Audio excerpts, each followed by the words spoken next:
The Book of Ruth.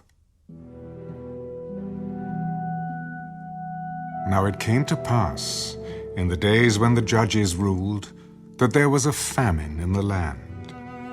And a certain man of Bethlehem, Judah, went to dwell in the country of Moab, he and his wife and his 2 sons. The name of the man was Elimelech. The name of his wife was Naomi.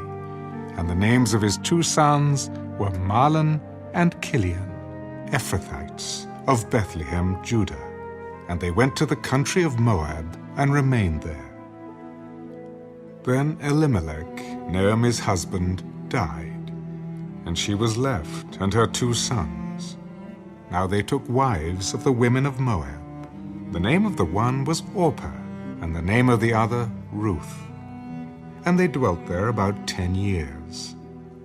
Then both Mahlon and Kilion also died. So the woman survived her 2 sons and her husband. Then she arose with her daughters-in-law, that she might return from the country of Moab. For she had heard in the country of Moab that the Lord had visited his people by giving them bread. Therefore she went out from the place where she was, and her 2 daughters-in-law with her. And they went on the way to return to the land of Judah. And Naomi said to her 2 daughters-in-law, Go, return each to her mother's house. The Lord deal kindly with you, as you have dealt with the dead and with me. The Lord grant that you may find rest, each in the house of her husband. So she kissed them, and they lifted up their voices and wept. Surely we will return with you to your people. Turn back, my daughters. Why will you go with me? Are there still sons in my womb, that they may be your husbands? Turn back, my daughters. Go, for I am too old to have a husband. If I should say I have hope, if I should have a husband tonight and should also bear sons, would you wait for them till they were grown? Would you restrain yourselves from having husbands? No, my daughters. For it grieves me very much for your sakes that the hand of the Lord has gone out against me. Then they lifted up their voices and wept again. And Orpah kissed her mother-in-law. But Ruth clung to her. Look, your sister-in-law has gone back to her people and to her gods. Return after your sister-in-law. Entreat me not to leave you, or to turn back from following after you. For wherever you go, I will go. And wherever you lodge, I will lodge. Your people shall be my people, and your God, my God. Where you die, I will die, and there will I be buried. The Lord do so to me, and more also, if anything but death parts you and me. When she saw that she was determined to go with her, she stopped speaking to her. Now the 2 of them went until they came to Bethlehem. And it happened, when they had come to Bethlehem, that all the city was excited because of them. And the women said, Is this Naomi? Do not call me Naomi. Call me Mara, for the Almighty has dealt very bitterly with me. I went out full, and the Lord has brought me home again empty. Why do you call me Naomi, since the Lord has testified against me, and the Almighty has afflicted me? So Naomi returned, and Ruth the Moabitess, her daughter-in-law with her, who returned from the country of Moab. Now they came to Bethlehem at the beginning of barley harvest.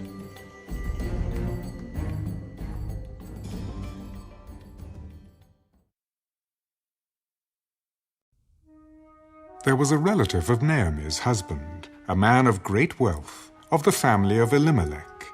His name was Boaz. So Ruth the Moabitess said to Naomi, Please, let me go to the field and glean heads of grain after him, in whose sight I may find favor. Go, my daughter. Then she left, and went and gleaned in the field after the reapers. And she happened to come to the part of the field belonging to Boaz, who was of the family of Elimelech. Now behold, Boaz came from Bethlehem and said to the reapers, "The Lord be with you." The Lord bless you. Then Boaz said to his servant who was in charge of the reapers, Whose young woman is this? It is the young Moabite woman who came back with Naomi from the country of Moab. And she said, "Please let me glean and gather after the reapers among the sheaves." So she came and has continued from morning until now, though she rested a little in the house. You will listen, my daughter, will you not? Do not go to glean in another field, nor go from here, but stay close by my young women. Let your eyes be on the field which they reap, and go after them. Have I not commanded the young men not to touch you? And when you are thirsty, go to the vessels and drink from what the young men have drawn. So she fell on her face, bowed down to the ground. Why have I found favor in your eyes, that you should take notice of me, since I am a foreigner? It has been fully reported to me all that you have done for your mother-in-law since the death of your husband, and how you have left your father and your mother and the land of your birth, and have come to a people whom you did not know before. The Lord repay your work, and a full reward be given you by the Lord God of Israel, under whose wings you have come for refuge. Let me find favor in your sight, my Lord, for you have comforted me, and have spoken kindly to your maidservant, though I am not like one of your maidservants. Now Boaz said to her at mealtime, Come here, and eat of the bread, and dip your piece of bread in the vinegar. So she sat beside the reapers, and he passed parched grain to her. And she ate and was satisfied, and kept some back. And when she rose up to glean, Boaz commanded his young men, Let her glean even among the sheaves, and do not reproach her. Also let grain from the bundles fall purposely for her. Leave it that she may glean, and do not rebuke her. So she gleaned in the field until evening, and beat out what she had gleaned, and it was about an ephah of barley. Then she took it up and went into the city, and her mother-in-law saw what she had gleaned. So she brought out and gave to her what she had kept back after she had been satisfied. And her mother-in-law said to her, Where have you gleaned today? And where did you work? Blessed be the one who took notice of you. The man's name with whom I work today is Boaz. Blessed be he of the Lord, who has not forsaken his kindness to the living and the dead. This man is a relation of ours, one of our close relatives. He also said to me, You shall stay close by my young men until they have finished all my harvest. It is good, my daughter, that you go out with his young women, and that people do not meet you in any other field. So she stayed close by the young women of Boaz, to glean until the end of barley harvest and wheat harvest, and she dwelt with her mother-in-law.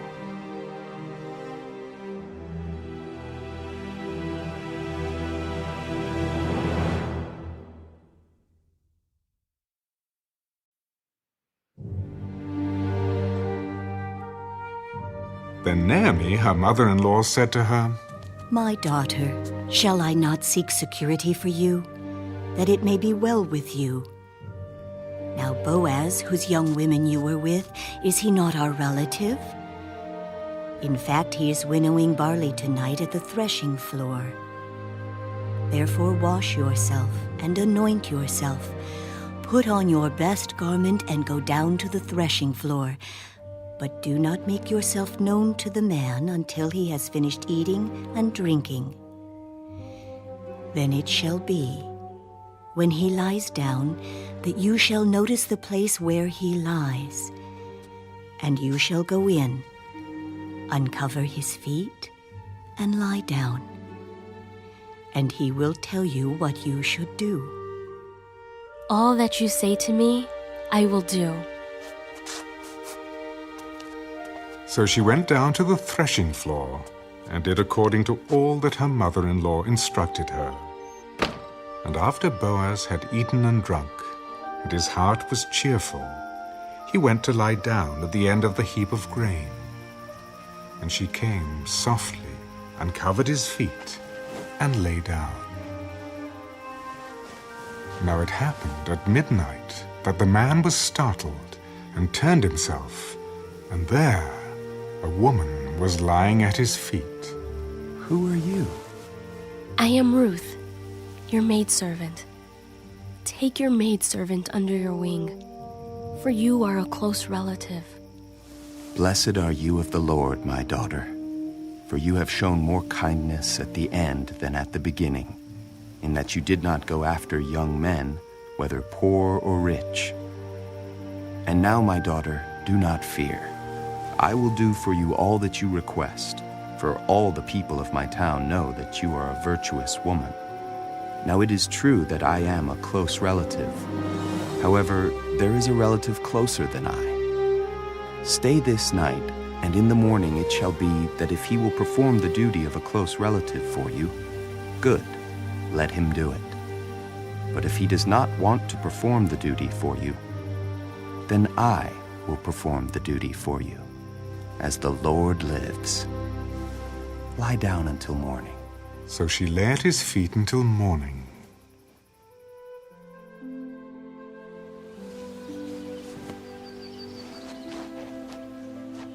And she arose before one could recognize another. Do not let it be known that the woman came to the threshing floor.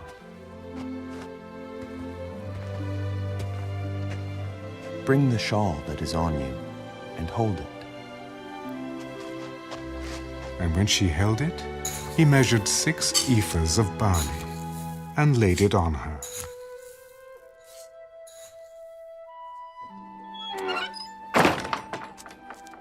Then she went into the city. When she came to her mother-in-law, she said, "Is that you, my daughter?" Then she told her all that the man had done for her.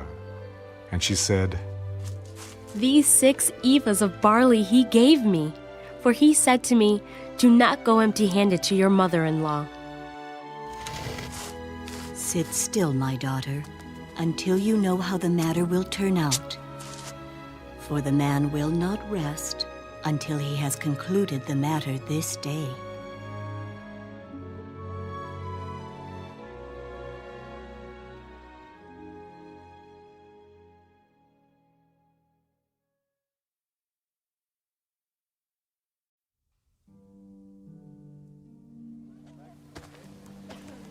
Now Boaz went up to the gate and sat down there, and behold, the close relative of whom Boaz had spoken came by. Come aside, friend. Sit down here. So he came aside and sat down. And he took 10 men of the elders of the city. Sit down here. So they sat down. Naomi, who has come back from the country of Moab, sold the piece of land which belonged to our brother Elimelech. And I thought to inform you, saying, buy it back in the presence of the inhabitants and the elders of my people. If you will redeem it, redeem it. But if you will not redeem it, then tell me, that I may know. For there is no one but you to redeem it, and I am next after you. I will redeem it. On the day you buy the field from the hand of Naomi, you must also buy it from Ruth the Moabitess, the wife of the dead, to perpetuate the name of the dead through his inheritance. I cannot redeem it for myself, lest I ruin my own inheritance. You redeem my right of redemption for yourself, for I cannot redeem it. Now this was the custom in former times in Israel concerning redeeming and exchanging. To confirm anything, one man took off his sandal and gave it to the other, and this was a confirmation in Israel. Therefore the close relative said to Boaz, buy it for yourself.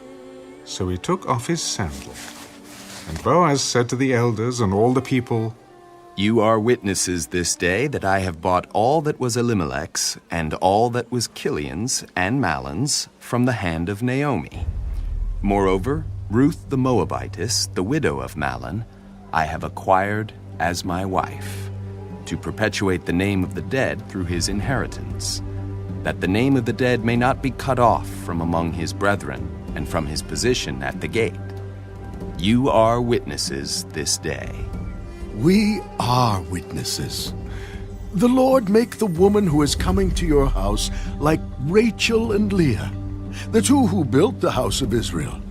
And may you prosper in Ephrathah and be famous in Bethlehem. May your house be like the house of Perez, whom Tamar bore to Judah, because of the offspring which the Lord will give you from this young woman.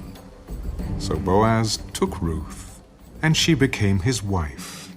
And when he went into her, the Lord gave her conception, and she bore a son. Then the women said to Naomi, Blessed be the Lord, who has not left you this day without a close relative, and may his name be famous in Israel. And may he be to you a restorer of life and a nourisher of your old age. For your daughter-in-law, who loves you, who is better to you than 7 sons, has borne him. Then Naomi took the child and laid him on her bosom, and became a nurse to him. Also the neighbor women gave him a name. There is a son born to Naomi. And they called his name Obed. He is the father of Jesse, the father of David. Now this is the genealogy of Perez. Perez begot Hezron, Hezron begot Ram, and Ram begot Amminadab. Amminadab begot Nahshon, and Nahshon begot Salmon. Salmon begot Boaz, and Boaz begot Obed. Obed begot Jesse, and Jesse begot David.